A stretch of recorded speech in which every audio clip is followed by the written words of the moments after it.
race will be decided by whatever the fruit of the loins disgusting of the people that manage to make it into the parliamentary bunker, which will be Boris Johnson and whoever else manages to make it in there before the big door slams shut. And if that's the future of the human race, I'm going to drive right to the to the centre of London to make sure I go first. I want to go with the big bang. I don't want to wait around and see what happens. Not me. No thanks. 0345 6060 973. Stoke Newington. Hello, Keith. Nick, good evening, sir. Keith. Yes, hi. Listen, your previous caller who talked about getting rid of all the parties and each MP should be independent, that's a very, very interesting point. Because the thing about, and it negates the argument that all MPs and House of Lords people should be elected. Because, as you said, when being elected means you've got to follow the party line and you're not allowed to be individual. So it raises a very interesting point, which nobody's really considering. And I think it's a great idea because the House of Lords are independent.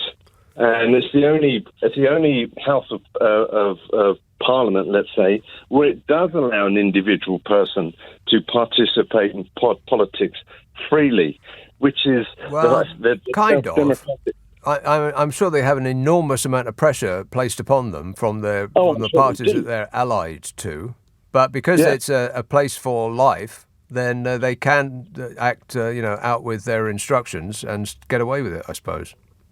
Yes, but it's an interesting point, isn't it? This unelected issue is negated by what that woman said. Yeah. And the other point I want to make is that about Boris and being dictated, being a dictatorial government. Yeah. I totally agree with you because I voted for Boris. You know, I'm a very strong conservative, but I'm getting very annoyed about all those dictatorial policies, i.e. road closures and cyclists and cars, that they're telling us how to live and what to live, regardless. They're interfering with day-to-day life, which is not a politician's auspices, I don't think. Cyclists?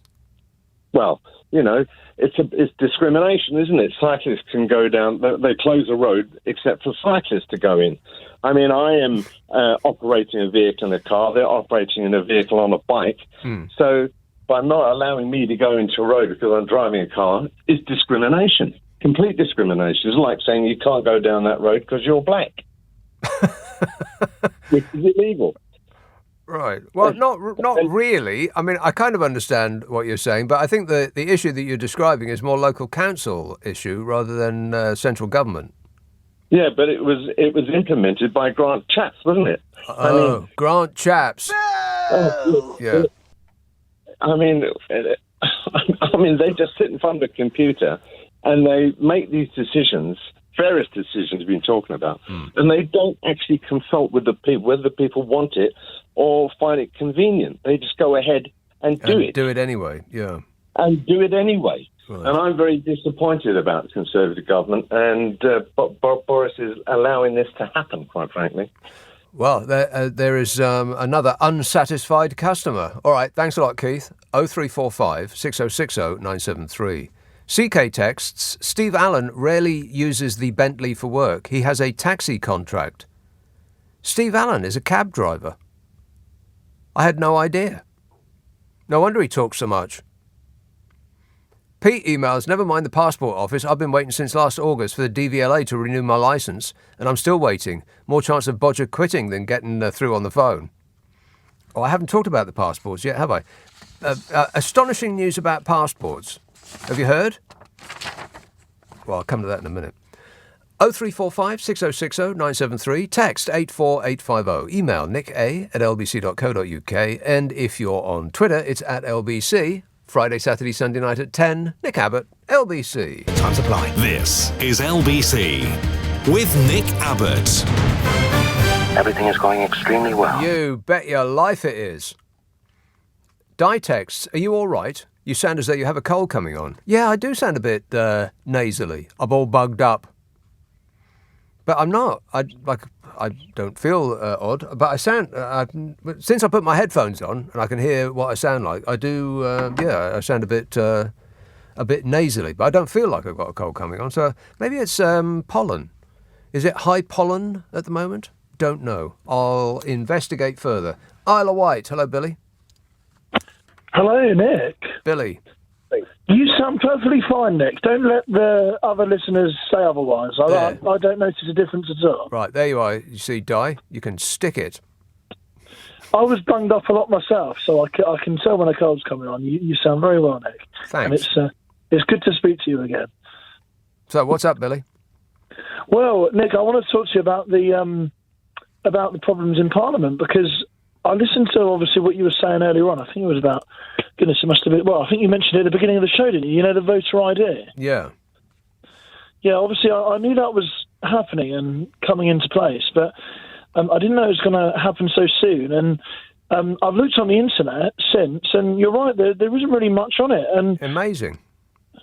Well, it is when you think about what's going on in Parliament. I think I said to your chap on the phone, what is it this morning? I listened to Andrew Castle. He said 56 MPs are being investigated. Incredible. That's about 10%. And those are the ones that we know about. So let's assume that it's double that. The only people that aren't interfering with other MPs are being interfered with by other MPs. Yes, so they need to start with them, surely. I mean, voter fraud, here's another one for you. I looked at the statistics, the 2019 statistics for UK voter fraud. There isn't any. Well, it's pretty much zero, yeah. It says here that there was one conviction, and then the other two suspects accepted a police caution. Out of how many people in the country? 47 million. So unless you're going to tell me that those three people were in incredibly marginal swing seats where their vote literally meant the difference between one MP getting in and another not, then surely you would like to think they need to be focusing on more pressing matters. I mean, don't you find it funny with this government, Nick, that when they talk about homelessness or child poverty, they go, oh, yes, we've reduced it by 22%. Right. We reduced actual poverty, or what do they call it, relative poverty? That seemed to have been David Cameron's favourite word. Mm-hmm. And yet when it comes to voter fraud, oh, yes, it's the worst thing that's happened. I can't think of anything worse that's happened. We're going to immediately, let's get them all to register and produce ID. Immediately, you must show your ID, otherwise you're not allowed to vote. It just seems to me every single time something in the news comes out that perhaps Boris Johnson doesn't want to come out in the news. You know, about perhaps the ridiculous debacles that just seems to be an instant day by day thing now. Piling up. He just comes out. Yeah, exactly, piling up. He just seems to come out with another ridiculous statement that gets people talking. And well, I tweeted, like I said earlier on, I tweeted a video of him admitting his plan for ruling, and it was exactly that. Just and it's Trump's plan as well. Everything this government does seems to be exactly what Donald Trump would do in any given situation. And in America, the Republicans are doing the exact same thing about showing ID to vote, and they're doing the exact same thing about taking control over over their version of the Electoral Commission, which means that they can declare a vote legal or not, depending on how it goes. Well, I think, Nick, we're in a virtual reality. I think it's got to that point now, isn't it? Because I mean, it stuns me really still that, you know, that chap that got well, he's not been done yet. He's obviously resigned. He's admitted it now for watching inappropriate videos. Yeah. I mean, first of all, I can't believe he turned around and said that he accidentally stumbled across it after looking at tractors. That just, I didn't know whether to laugh or cry, if I'm honest with you. Well, I did make a mental note not to Google tractors. Yeah, that's a very good point. I was looking, Nick, at sort of just looking into that in a bit of detail, and you know, he could have gone back into Parliament. This is the ridiculousness of it, right? He could have gone back in the next working day, and he could have stood up in, I don't know, let's say some debate to do with, you know, sort of I don't know, like NHS contracts or something. Yeah. And yet, if you call Boris a liar, you get slung out for the day. Amazing, yeah. It's amazing, isn't it? He provably lies and lies and lies in Parliament. I mean, and the one that he does, I think, more often than any is how many people are in employment since the pandemic. He keeps saying that 500,000 people more in employment since the pandemic. Now, the government's own Office for National Statistics has written to him over and over and over again, asking him to stop lying about that because it's not true. And his response is to just say it louder. Well, that's his tactic, isn't it? And I suppose what is it? It's a very good saying, and I can't remember. But you tell a lie over and over again, and eventually it becomes the truth, doesn't it? Right, exactly. And I do not know what is going to be the end of him politically. I think that. I heard something about 350 to 400 MPs. I think it was actually Ian Dale on Good Morning Britain. It would be considered a bad night for the Labour Party if they don't gain that many seats. So, we need something quite significant to happen, and I hope it does. I hope that we all sort of collectively decide, because I will say this, Nick, as well, when it comes to voter registration, I'm a bit ashamed really to admit this, but I actually forgot to register this time, and I'm a bit annoyed. No. I know. I'm a bit annoyed at myself because I've voted in every election. Yeah. But it's because it was even doing it online was so inconvenient, because every time you move, obviously you've got to change it. And I'm a very politically sort of alive and well member of society, and yet even I found registering as it stands now a bit of a pain. So, their tactic sadly is probably going to work, and it almost feels to me like it's unfair. Like this type of thing should really have a vote. Surely we should have a say, because it's. I think that you can get away with anything at all. This is what we found. You can get away with pretty much anything at all as long as you have no shame. No standards. They don't. As long as the chums that normally vote for them do vote, they don't mind, do they? Because of course, as we know, it's not going to be young people like me that necessarily vote for them. No. I'm a swing voter. I'm happy to vote for a sensible party with sensible policies. But, at the moment, I'm not going to be voting anywhere near a party like the Conservatives. And obviously, as we know, the ones that do vote for the Tories tend to be the ones that live in their houses and bungalows and don't move. Older people.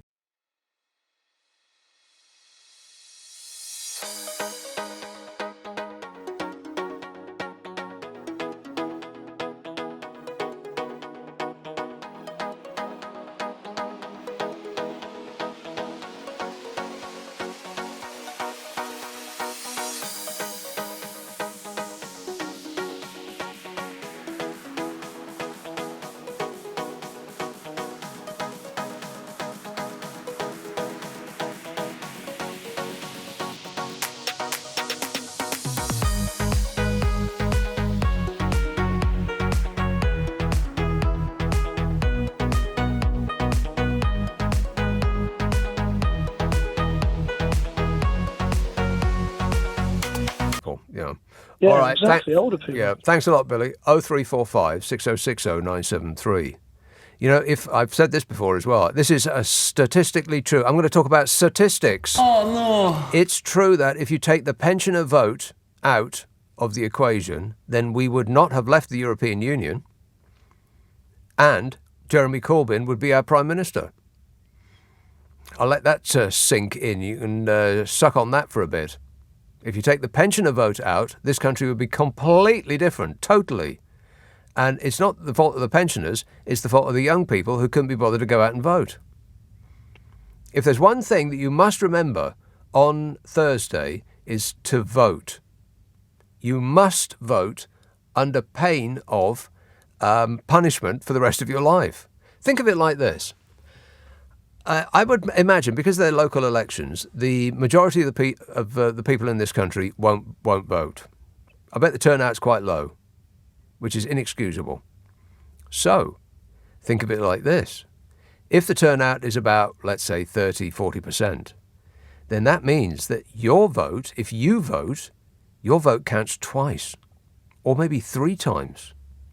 You will vote for 3 people. Now, just think of the 3 people that you know who would vote opposite to how you would vote. Just think of the three stupidest people that you know, and you would vote in their stead. They would be locked in at home, metaphorically speaking, and you would vote the correct way, dependent on your opinion on the day. So if you think about it like that your vote gets turbocharged because the majority of people just won't be bothered because it's local elections and it's like so boring and they're all the same and all these excuses that people try to come up with on a regular basis. Just think of it like that. If you vote, it's not just one vote. It might be 2 or 3, could be even 4 votes. Your vote will count multiple times, and you won't have to go through the trials of having to change your identity and get another passport made, some fake ID, and then pretend you're somebody else, and then actually vote twice. All you need is to just vote once, legal, decent, honest, and true, and your vote will count multiple times because the rest of the population, the majority of voters, won't vote. Inexcusable, really. Stick it in your diary. The poll it's not like it is in America where they make it really, really difficult, particularly in poor areas which are most likely to vote Democrat, where you have to drive 100 miles and then stand in the baking hot sun. And they actually passed laws in America to make it illegal to pass water to people waiting to vote. So once you're in the line, you can't leave. And you can be in that line for hours. It's not like that here. They're everywhere. They're at the bottom of your road. They're at your local school. They'll be at your local church hall or town hall. They're everywhere.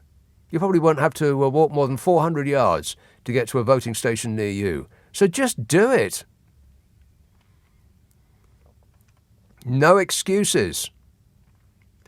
Leslie tweets, I just came back from Folkestone driving down the M20 and my windscreen is full of splattered insects. Really? Well, that's good news, Leslie. I mean, not for you, but, for the planet. Folkestone. I read there was this thing in the paper saying Britain's top seaside resorts rated from top to bottom. And they rated them for, the quality of the pier, how delightful they are, the food, and so on. And Folkestone was way down. I think they gave them 3 stars for food, which was, average. And you know what it's like these days. When you rate something, it's either 5 stars or it's terrible. 5 stars is just average. That's what you paid for and were expecting. You get 5 stars. Like if you asked for a burger and they gave you a burger, then regardless of the quality, that's a 5-star experience right there. And they gave them 3 for Folkestone. Folkestone's foodie heaven. They got no end of excellent food outlets in Folkestone. So I think they need to think that out again. Just saying.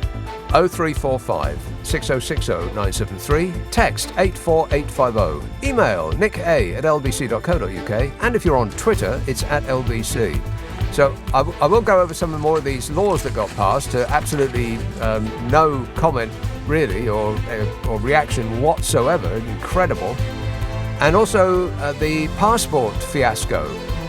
Now, you might think you know why it's gone bad, but it's actually much, much worse than you imagine. 0345 6060 973, Friday, Saturday, Sunday night at 10. Nick Abbot, LBC. This is LBC from Global, leading Britain's conversation with Nick Abbot. Hello.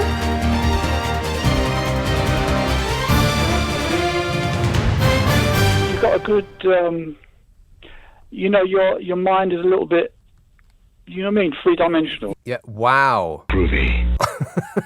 How far apart?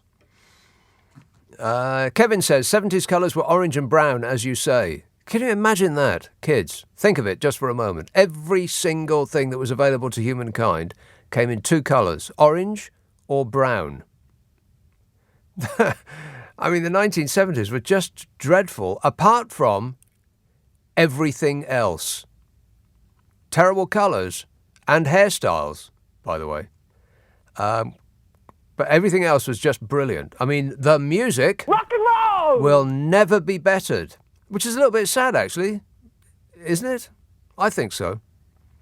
I mean, the kids today are a serious disappointment in every way, shape and form. But you have to be a little bit sympathetic for them because the music that they are stuck with is rubbish. And I know that might sound, an all-encompassing statement. I might be exaggerating a little bit, but not really. The 1970s music will never be bettered. Not now, not ever, never. Everything's been done under the sun. Same with films, 1970s films. Just art in general. It ain't like that no more. Peter says, so would Labour reinstate the independence of the Electoral Commission? Does the opposition think that the Electoral Commission should be independent of government? Do the opposition know? Says Peter. Another one of these whatabouters. Yeah, never mind about what the Conservatives have done. What about Labour? It's all Jeremy Corbyn's fault. Thanks a lot, Jeremy Corbyn. Boo! You see what you haven't done? Forcing everybody to show ID. That's a Conservative thing. The Elections Bill means all voters in Britain will be forced to show ID at polling stations from next year, with the result that a lot of people who don't have ID will not be able to vote. They will make it more difficult for you to vote if you do not have ID. Who doesn't have ID? What's the demographic? Poorer people. What do poorer people tend to vote for? Exactly. Restricting noisy protests by law. This was the other one. Police, crime, courts and sentencing bills become a law. There's another one of these draconian crackdowns. Scotland Yard officer said it was putting us on a slippery slope of the erosion of fundamental human rights and the imposition of a police state. A Scotland Yard officer said that. He said he said that as though it's an error in the legislation as opposed to the plan. A slippery slope of erosion of fundamental human rights and the imposition of a police state. An actual police officer said that. The police bill allows the police to impose restrictions on gatherings whose noise could cause serious disruptions to a nearby organisation. And that does not include bring your own booze Tory business meetings. Not included. Which basically means that they can just shut down any protest that they don't like the look of. I mean, if you want to stand outside number 10 with a placard saying, leave Boris alone, he's doing his best, then they'll allow you to make as much noise as you like. Then there's the Nationality and Borders Bill, stripping people's citizenship. Clauses include, but are not limited to, offshoring asylum claims and making it a criminal offence to knowingly arrive in the UK illegally, while also, of course, making it impossible to arrive legally. You can't arrive illegally, but then you can't arrive legally either. There's a hole in my bucket, dear Liza, dear Liza. It allows for asylum seekers to be treated differently based on how they entered the UK, such as, by boat. It's a dinghy spotter's delight. I'm a nutcase. The bill also allows the Home Office to deprive a British citizen of their citizenship without prior warning. Think about that for a minute. They can just think it up and do it. They don't like the look of you. They don't like the cut of your jib. They don't like what you say or wear. They don't like your hair. They can remove your British citizenship. And then where will you be? The Home Office insists that this would only happen in exceptional circumstances, so we must trust them. Oh, okay then. I mean, really. And they make making homeowners in death trap flats pay £15,000. Owners of unsafe flats will have to pay up to £15,000 to have them fixed under the Building Safety Bill. There's another one. God, it was just like a government's delight this week. All of this stuff that went through that they've just been dreaming of. I mean, I bet they couldn't imagine that they'd be able to get this stuff through. And it all just happened. And not a peep from anybody. They're making it harder to... here's the biggie. They're making it harder to actually fight the government in court. Now, of course, the government can use your money as a weapon against you. Because if the government does something illegal and you take them to court to redress to contest their illegality, what do? They use your money to hire the world's best lawyers to fight you.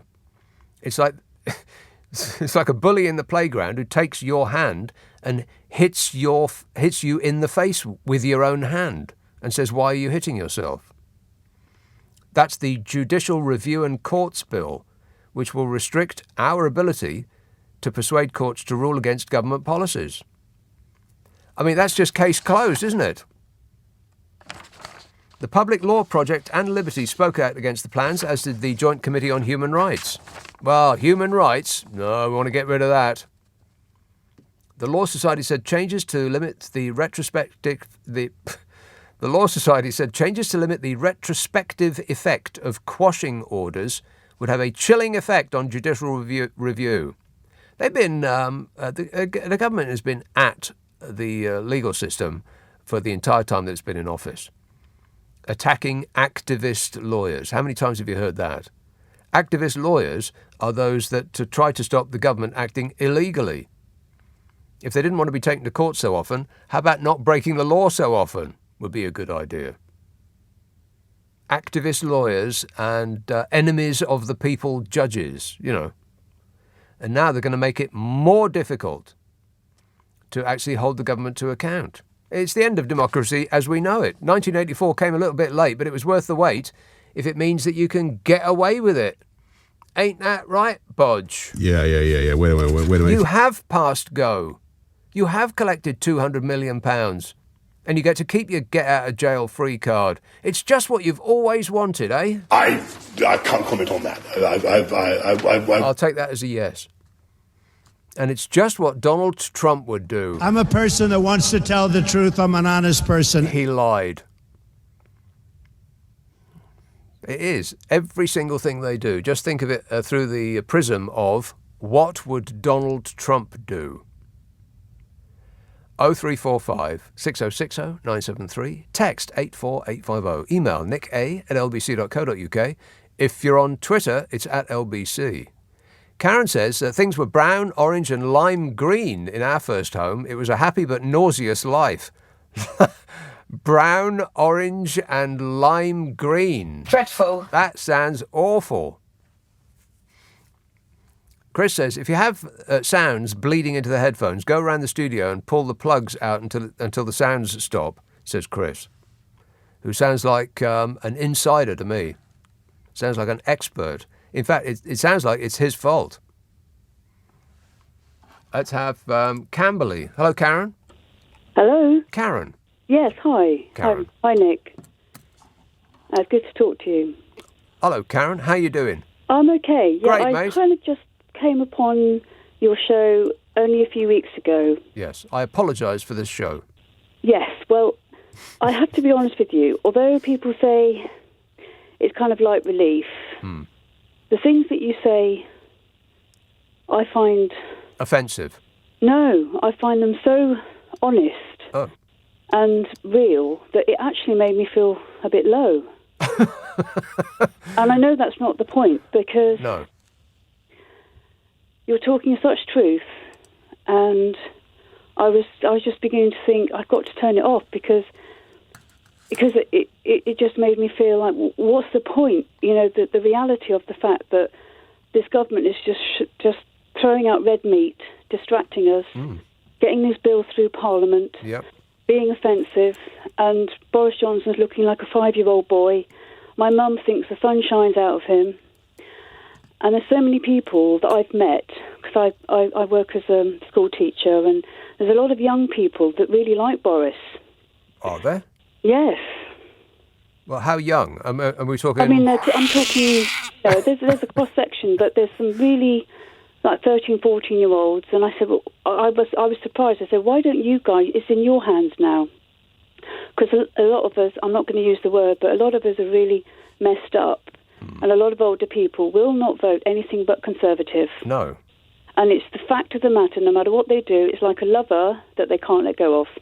It's like Stockholm syndrome, and the government doesn't seem to do anything for the elderly. I mean, the pension lock, that was a joke. That was another lie, and they're not getting any better off, and they continue to act against their interests, and yet the old and the poor continue to vote for them. It's just remarkable. Well, I was thinking about what you said then, and I wondered whether it's something to do with the fact that my mum and dad have always voted Conservative. Dad struggled all his life, and he had a lot of businesses, and they believed that the Conservative government, with Margaret Thatcher, were for the small businesses.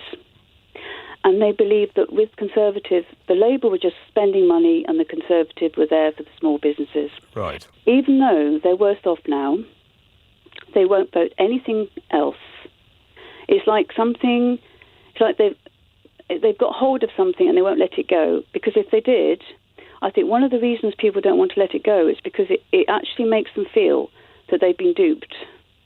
And the thing that most people hate. Right, but this is my argument about the referendum. I'm sorry to bring up the B word, but the reason that people dig their heels in, and against all of the evidence, there isn't any evidence that it's actually done as good. All of the evidence shows that it's done as bad. That they continue to insist that they made the right choice, that they knew what they were voting for, because to admit that they've been duped would be too much loss of face. Also, it would be too much loss of hope. Exactly, and I was just thinking the hope is what keeps people going. And the thing is, with this Conservative government, what it's like, I got this picture the other day, and people in power, because power corrupts, absolute power corrupts absolutely, and the people at the top actually don't care because they're sitting pretty, and it's like they're just watching us from a distance. And you said something like Rishi Sunak, is that his name? Yeah. He's going to investigate, or he's going to look at what happens to poor people, what's happening at the moment, and it sent shivers down my spine. It's like somebody that's totally above us, and they're looking down, and they're prodding us. He's going to peer at poor people through his opera glasses. Yes. So I haven't listened to you for a while because, as I say, your show, although I really like it, it kind of made me feel you're talking too much truth. It's like too much truthiness. Yeah, because we're being lied to so much by the Daily Mail, the right-wing press. They're even going at Labour now, Keir Starmer. Yeah, with the whatabouts. To me, I don't know much about him, but I could listen to him talk. I don't believe don't go along with everything he says, but something about him was so honest, and he was drawing young people. By comparison, I mean, we don't know if he is totally honest from top to bottom, but by comparison with the available alternatives, is like a different species. Yeah, and what do you do with something that you don't understand? You try and kill it. You kill it, yeah. What do you do with something that you feel threatened by? You squash it. And there are people in this world, I know there's a lot of people, you might call them on the Asperger's, autistic spectrum. There are many people that are giving light to this world. And what I believe, that there's something higher than the government. There's so much good happening in this world. And the government really kind of just a bit of a sideshow. Although they have power, the power, I believe, is within ourselves.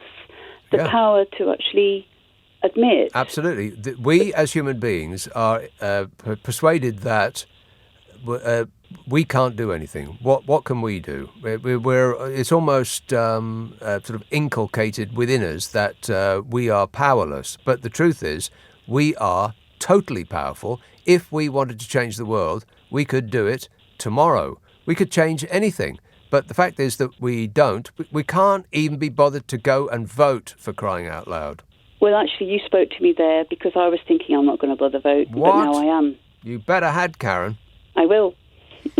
All right, good for you. Thanks a lot. Yeah, thanks. Take care. Bye. 0345 6060 973. Cheer up, love. It might never happen. Oh, no, that's right. It already has. 0345 6060 973. Text 84850. Email nicka@lbc.co.uk. And if you're on Twitter, it's @LBC. Friday, Saturday, Sunday night at 10. Truthiness on LBC. This is LBC. with Nick Abbot. Right, so what are we doing? Gibbon, we are doing a radio show, but let me remind you one more time that I do a podcast with Carol McGiffin. It's a right laugh. If you just want to leave all of this behind and you just want to have silliness for an hour, then it's right up your street. It's called What's Your Problem with Nick and Carol, in which the delightful Carol McGiffin and I try to solve people's problems while laughing our faces off. It's comes out on Monday, although this week, because of the bank holiday, it will be out on Tuesday. And there's over 100 up there. Hard to believe that we've done 100 hours without killing each other. If you want us to have a go at solving your problem, then send it to this address, nickandcarol@global.com. nickandcarol@global.com, and prepare for total satisfaction. Oh, right, yeah. I'll ask for it by name on an internet near you. What's your problem with Nick and Carol? Global Player's got it. If you haven't got Global Player, then you should definitely get that. It's got all of the radio stations that we do and all of the podcasts as well. There's just a boatload on there, and you can find that for Android and Apple. Global Player. But the podcast called What's Your Problem with Nick and Carol. I think you'll love it. Brisbane. Hello, Steve. Hey, Nick, how you going, mate? Good, thanks. That's the way. I was just going to mention Neil Parish, but just one other thing too I was just going to also mention was I know in the past you've spoken about the more boring parts of a movie is the, for want of another term, the love scene, shall we say. Yeah, the love scene. Disgusting. Yes. Exactly. But I do think there is an exception to that rule, or whatever you want to call it, and that was from a movie that you put me onto, and that was the Team America World Police, or whatever it was called. That one. Yes. Because that actually was the best part of the movie. Yeah, that was funny, yeah. Team America World Police. Yeah. Hilarious. Yeah. So, look, I was calling... I've been keeping across what's been going on with Mr. Parish and what have you. And I sort of thought, he's put off, he's resigning. And I kind of looked at that as, and this sort of relates to the fact that he'd been watching these videos as kind of some kind of delaying procedure that he'd been using to sort of pop it off for, pop was the wrong word, wasn't it? To just, put it off for a day or so when he probably should have just resigned yesterday. Yeah. Now, the other thing too, and this was something also that just sort of occurred to me, was that there's a little bit of a mystery or whatever that you've been sort of, you had, this has been like a running thing you've had for a while, and that's Michael Fabricant's hair. Right. Now, I'm going to preface this. This is where we have to say, sit down and grip onto something firm. Uh-oh. Just always have to say that. Yep.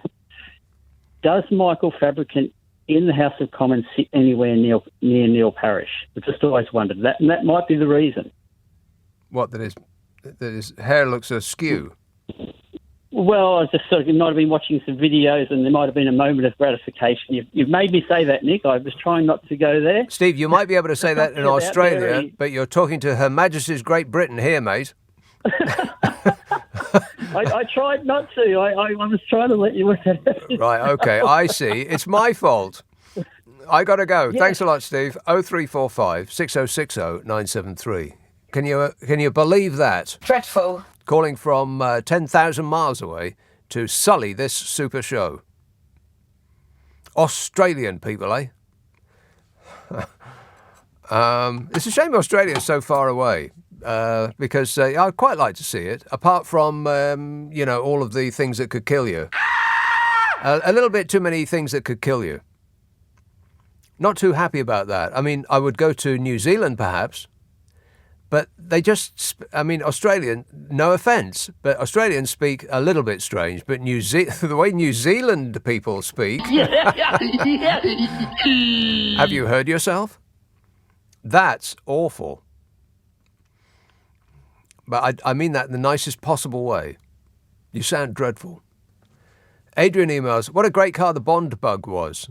If you parked near to a wall, you couldn't open the door to get out, and you couldn't reverse because it never had a reverse gear. Didn't it? Really? I think if you wanted to reverse, you could actually get out of the car, pick it up, and turn it round. I think that's true.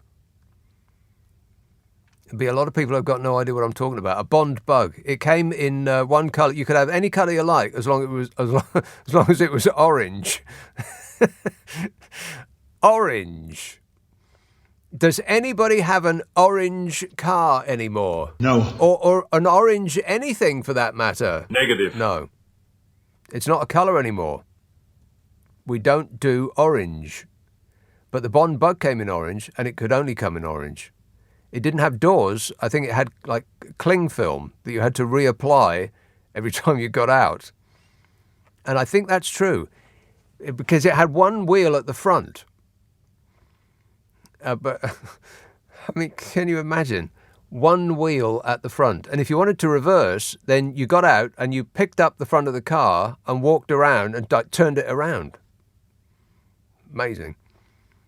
Anyway, Adrian says, I wonder how many people are still trapped against walls in Bond bugs. Yeah. Or you parked it in a car park and some moron in a 4x4 would park right next to you. People in 4x4s, you just don't know how large your vehicle is, do you? You've got no clue as to how big it is. It should be banned. Banned from the road.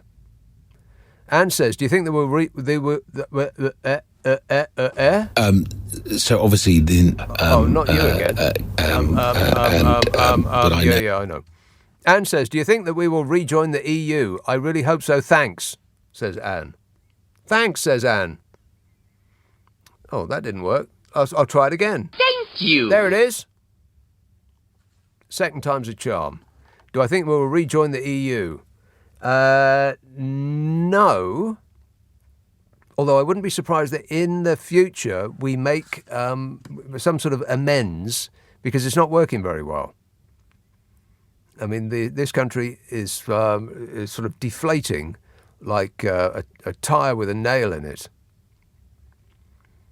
It's not crashing into a wall. It's not a disaster from one day to the next, but we will be less significant on the world stage in every way, shape and form because of it. So I wouldn't be surprised if the government of the day in the future, whenever it will crawl across the carpet and beg to not rejoin, but to renegotiate. And they'll call it a big win. And we've really showed those Europeans, whereas actually we've just begged for favours. And they've said, oh, all right then. Give them a dummy and make them shut up and go away. You know, like Gab would say, shut up and go away, they'll say.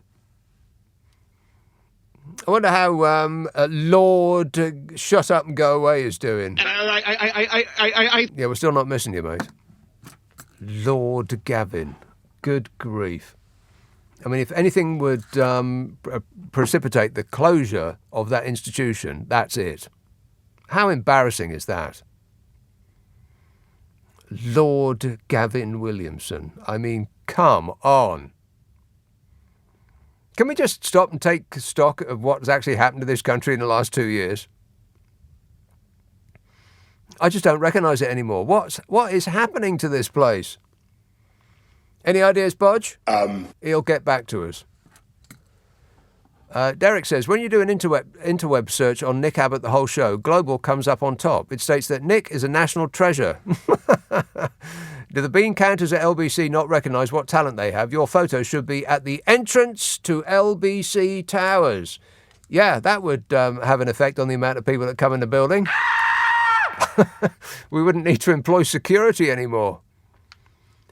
0345 6060 973. Text 84850. Email nicka@lbc.co.uk. And if you're on Twitter, it's at LBC. You know, have I told you about the passport thing yet? Good grief. I've been on air for 2.5 hours and I keep saying I'm going to do it and I continue to not do it. What's wrong with me? There's nothing wrong with you, Nick. You're just trying to keep up. You're doing the best you can. Why do you keep beating yourself up like that? 12:30 on LBC, the news headlines with Serena Farrow. The Tory Nick Abbot on LBC. Hang about, Nick. Listen. Now, what I'm trying to say to you is this, Nick, right? Sue texts, you didn't see the protest you expected because people vent their anger via the internet, which changes nothing. Well, so far not much. But I maintain that the internet is the thing that could actually change things, because we as individuals can change the world as long as many individuals get together and do it. And previous to the internet, there was precious little opportunity to do that. I mean, you could organise a march and everybody would show up and, you would speak as with one voice, but then the march would dissipate and that'd be the end of it. But on the internet, you can reach all sorts of people that, from all corners of the country that you would not have been able to reach otherwise. And at one point, the internet is going to be used for some good rather than just wasting people's time. It's odd, isn't it? The internet is the greatest time saver and waster that has ever been invented. It's the greatest tool of freedom and repression that has ever been invented. It's all of the human psyche magnified. But at some point, it is going to be used to change something that would not be that wouldn't be able to be achieved without it. I mean, I keep giving the example of a company, like people get upset with, let's say, an oil company, or it could be a medical pharmaceutical company, something like that, that act against our interests. And people sort of shrug their shoulders and go, oh, well, what can you do? Well, at some point, the internet is going to be used for some campaign that is going to take one of these giant multinational corporations that make billions and billions and billions of pounds, and it's going to extinguish them like that. We can do it. It's easy. You don't have to protest. You don't have to make a placard. You don't have to march up and down outside somebody's building. You don't have to load a fire extinguisher with ordure and coat the outside of their headquarters with it. You just have to get together online and decide that you're not going to do business with that company anymore. And it's the kind of thing that the internet is perfect for. I mean, you've seen a video of a cat riding around on a robot vacuum cleaner, right? Before the invention of the internet, that would only have been seen by one person, the cat's owner. Now, 100 million people have enjoyed seeing that pussycat ride about on a robot vacuum cleaner. 100 million people have wasted their time watching that. Well, imagine if 100 million people had seen something that they didn't know about a company, which made them think, well, you know what? No, they've gone too far. I'm not going to do a business with that company anymore. And you don't have to go through privations. You don't have to suffer because of it, because there'll be another company that makes a competing product that's just as good. Like an oil company, for instance. If an oil company pours liquid poison into our waterways, as they do in other countries, poorer countries than us, and that message goes around the world, and you see, poor little seabirds dying, and you think, and they don't do anything about it. In fact, they avoid all responsibility, and they say it's nothing to do with us. And anyway, what are you going to do about it? Well, the thing that we can do about it is drive past the filling station that has their name on the outside and use the next one down the road that's 100 metres away. That's what you can do about it. And if everybody in the country does that, that company will be put out of business in a month. That's the power that you have. That's the power of the internet. But we don't use it for that. We use it for wasting our time. But eventually, it will be used for that. It might not be today and it might not be tomorrow, but sometime, soon, and for the rest of your life. 0345 6060 973. Let's have Oxted. Oh, no, that didn't work. Hang on a minute. There it is. Hello, Pat. Hi. Pat. If I vote Labour at the next election, who's going to be the Chancellor of the Exchequer? The next general election you're talking about now? Who's going to be the Chancellor of the Exchequer? I don't know. Oh. Why? I think I'll go to Australia. Australia? Okay, well, I'll see you down there. Don't we honestly know? Couldn't somebody phone in and say who the Chancellor would be? With corks on my hat. I mean, I'd do it myself, actually. Okay, can you start Monday? Actually, it's a bank holiday Monday. Start You're Tuesday. Trust me. First thing Tuesday. Well, why not? I'll tell you what I will do. What? I'll lend the National Health some money. Lend them? Yeah. Lend them? I'll lend it to them if they pay me about 2%, 3% back. Wait a minute. We could arrange that. This sounds less like a Chancellor of the Exchequer and more like doing business with the mafia. Absolutely. How much do you need? Well, I don't know. I think if a few of us could lend some to the National Health. 10%. Then we could have yearly meetings. Yeah. And then we could appoint somebody to show us the accounts. Mm-hmm. And then we could see whether they were spending it properly, couldn't we? Take a cut. And then if they weren't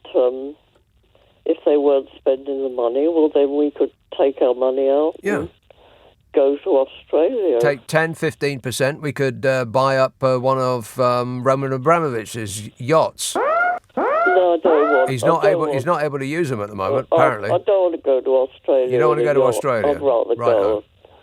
I think I'd rather be beamed up, Scotty. Okay. Well, as soon as we invent beaming, I'll let you know straight away. Thanks a lot, Pat, for whatever that was. Dro texts, I had a boiling tap that was costing me 80 quid a month. What? I turned it off when I figured it out, says Dro. I've seen those. I mean, I haven't got one, but I've seen adverts for them. It looks, I don't know, it looks sort of, do you really need that much boiling water to get a tap that has it on tap? 80 quid a month. I thought they were supposed to be efficient, that they came with, that they boiled the water and the water remained at a very, very hot temperature, so it didn't require it to be constantly heated. Maybe it's broke. 80 quid a month for a tap. That's daft. Tamworth. Hello, David. Hiya, Nick. David. Re the upcoming election, do you think turnout will be lower than ever before for a long time? I would not be surprised, but I would be very disappointed. Yeah, because I think that's the problem with the whole kit and caboodle with all the Partygate stuff going on. I think there'll be a lot of Conservative voters maybe won't bother turning up, but also we had a local council by-election, borough council by-election here. I think it was in February, and the Labour Party came third after the Conservative and an Independent. Right. So, and all that stuff was going on at the time, obviously. Tamworth. Where is Tamworth? In the centre of the country, almost. Right. But, I mean, would Labour ordinarily not stand a chance? They did in the 90s. We had a Labour MP up until about 96 when we had a by-election and stuff. Okay. So it's kind of switched about. And what was the turnout then? For the borough election? Yeah, the one that you're talking about. Well, only 1,000 people. It was only, it's only one seat, sort of on the council. But, right. They tend to be around that sort of level. Also, it's where bun bugs were made. They don't still make them, do they? Bond bugs, those old cars, the three-wheeler that come in orange. They were made in Tamworth. Originally, I think the first batch was sort of made by the Bond Bug Company. Yeah. And then the second, the rest of them were made by Reliance. Like Robin Reliance. That's the other one. Yeah, the three-wheeler. Yeah, but also, I bet you didn't know this, right? That Luke Skywalker drives one in Star Wars. That's an actual Bond bug. Which one? Well, in Star Wars, the original episode. Well, it's episode 4, but as the original 1977 Star Wars, the land speeder is a Bond bug. Rubbish. How do you know that? Because I always tell, when people ask me about things about Tapmouth, I always tell them that. And it's also home to the first political manifesto. So, hang on a minute. That scene where he gets in the that floating car. Yes. And I think he's got R2D2 in the back. Yep. And he zips across the desert. That's a Bond bug. That's a Bond bug, right? They because if you take the body off, which I've seen, because I've seen one built from top to bottom, restored if you like. Yeah. Right. It's basically just a frame with an engine at the front. Yeah. And that's what they did. But it is, honestly, I'm not lying, it is a Bond bug used in Star Wars. And when it goes across the desert, there's, when you see it sort of moving, in the 70s, obviously, the special effects were different compared to CGI now. Yeah, terrible. So it was shot from a distance when it's going along quite, at a speed sort of thing. And they use mirrors underneath. But it is actually a Bond bug. Well, I wish I didn't know that, because now whenever I see that film, I'm going to be thinking just exactly that. You've ruined Star Wars. Thanks a lot, David. The stuff you learn on this show, eh? What a disappointment. 0345 6060 973, text 84850, email nick@lbc.co.uk, and if you're on Twitter, it's at LBC. Friday, Saturday, Sunday night at 10. Nick Abbott, LBC. Nick Abbott on LBC. Call 0345 6060 973. Come on, we're running late. 0345 6060 973. Airdrie. Hello, Stephen. Hello there, Nick. I'll just speak a phone there because I was just pouring another drink there at the moment. Rachel Reeves is a Shadow Chancellor, and a little bit of research that's conceivable about the Bond bug. It appears to be the case. Really? I find that very disappointing, don't you? It is a bit, but then again, looking back, 77, it was an amazing achievement with the technology then to produce. Well, it does look like it's floating, so I don't know how they did that. He said mirrors, I think, and there's a panel. If you do a quick Google search, you'll get an image. If you go do a quick... other search engines are available, of course. Yeah, that's right. But, that's kind of ruining it. I don't really want to know how they did it, because I won't be able to look at it the same way again. I'm a geek, so I need to know. I mean, the next thing you'll tell me is that the lightsabers don't exist. I'm sorry to say, Nick. Oh, no. All right, thanks. Has anybody told you about Santa Claus? Oh, no. He's not dead, is he? All right, thanks for the bad news, Stephen. I can't take it anymore. I haven't told you about passports yet, have I? I might as well do that now while I've still got the time. How many texts and messages have I got to get through? Oh, only 13 pages. Oh, okay. Tell Clive that he's going to be starting late. William texts, J.R. Mogg doesn't give a bobbing dinghy if Brexit does or does not work. Brexit for Mogg and the rest of the cons is entirely about personal dominion. That is individual wealth generation for him and his ilk. Brexit's only ever been about being unshackled from oversight while party to EU strictures. Amid chaos such as we see now, much that is usually accounted for through due process and due diligence can be taken advantage of in the noise. It's all distraction. Yeah, or in short, what it's about is enabling the haves and the have-yots to continue to avoid tax, which the EU is trying to clamp down on.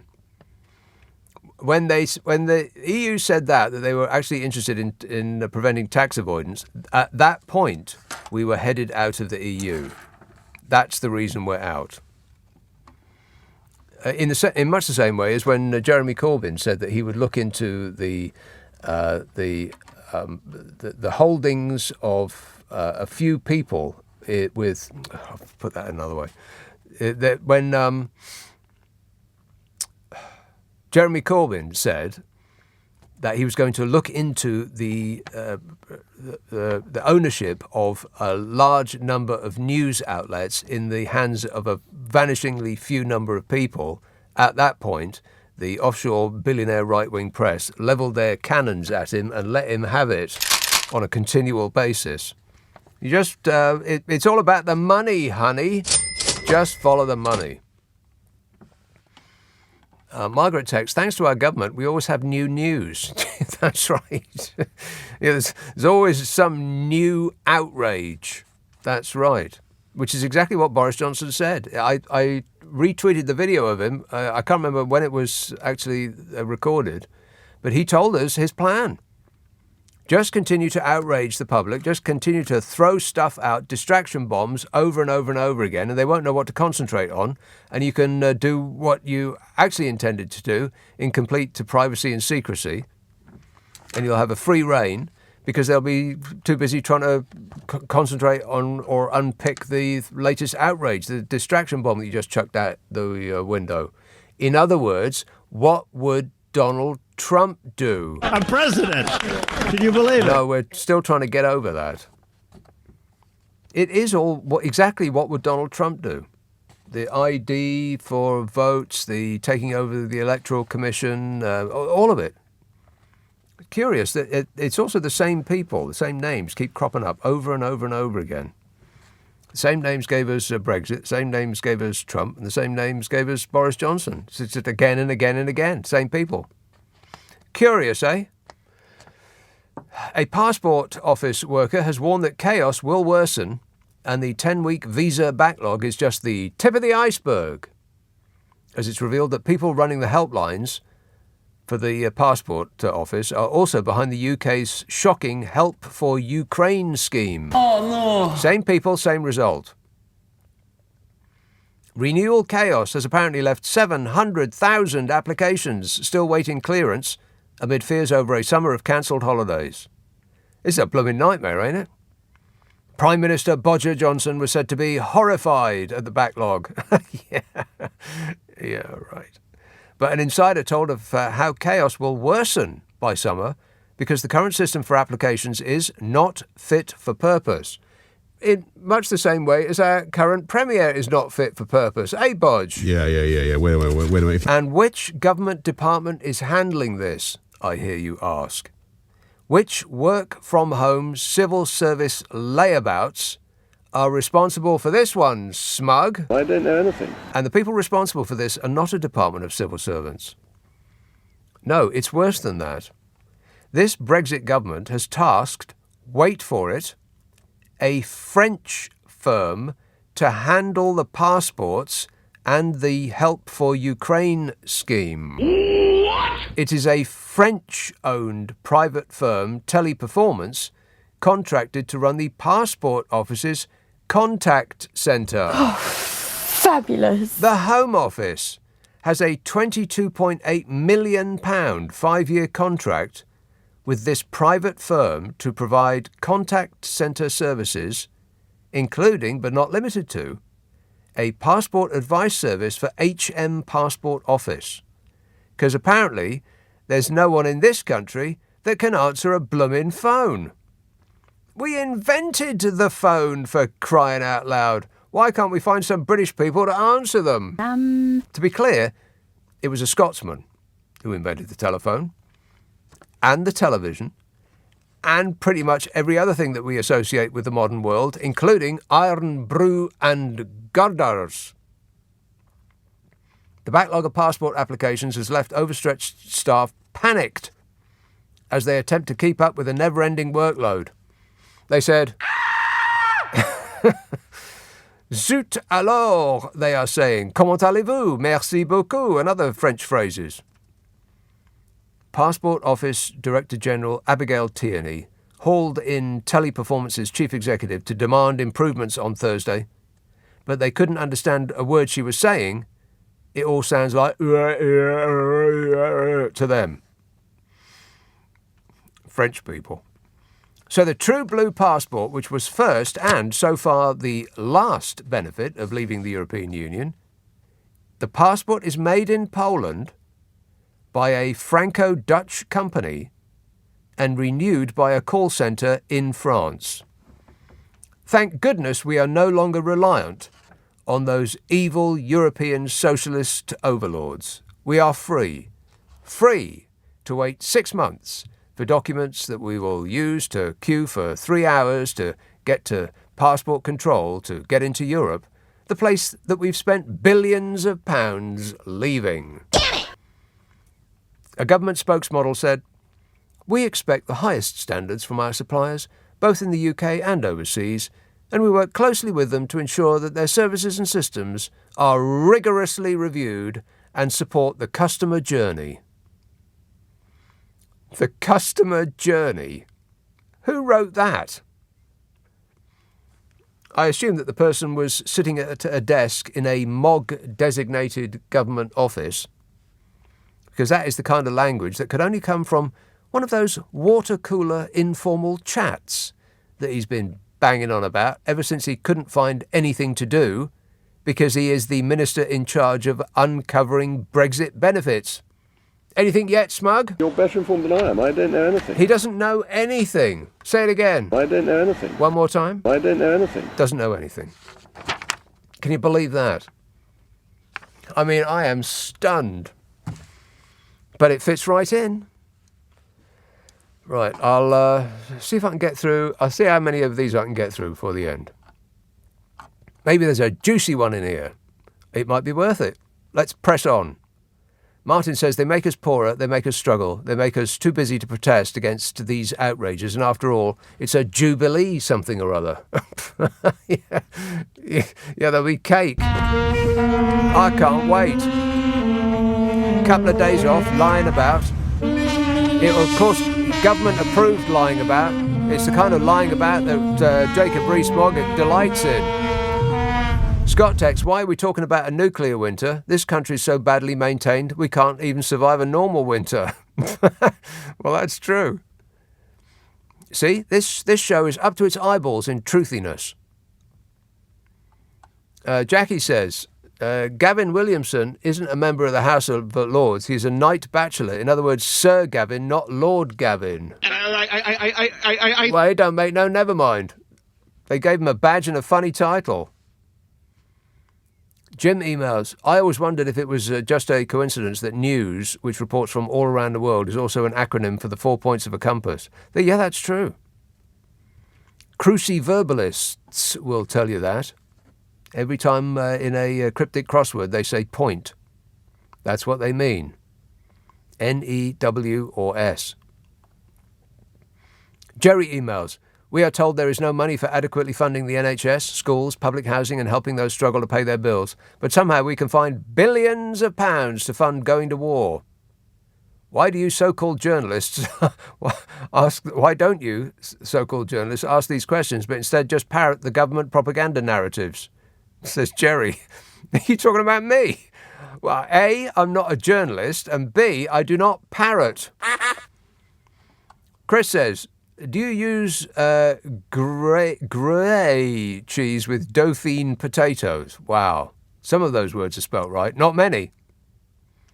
I think you mean Gruyere. Gruyere spelt G-R-E-U-Y. Close. I don't know. That sounds pretty good to me. I would like some Gruyere Dauphinoise potatoes right now, as a matter of fact. I could eat a couple of buckets. Sounds like the snack you can eat between meals without ruining your appetite. Brian tweets, "One wonders how many citizens of Russia are saying about Vladimir Putin, 'Leave him alone. He's doing his best.'" Maybe I'll leave it on that. That's a pretty good moment to leave it on. Thanks so much for all your tweets and texts and calls and such, particularly the ones I didn't get round to. Sorry about that. I'll do my best next time. I will be back at 10 tonight. Ian Payne is here from 4, but first, it's Clyde Bull. Nick, thank you. And coming up after the news, the prices are rising, labour shortages, supply chain issues, all of it is adding up to the cost of living crisis. And research suggests that many people are now blaming Brexit for that, and that many Brexit voters have changed their opinion. So would it make sense for a political party to campaign to rejoin the EU? We'll look at that as a possibility. We'll have the latest from Washington, where they're having a White House Correspondents' Dinner with Biden speaking, and a national trial of roadside noise cameras is going to be introduced. How much of a problem is noise from other vehicles?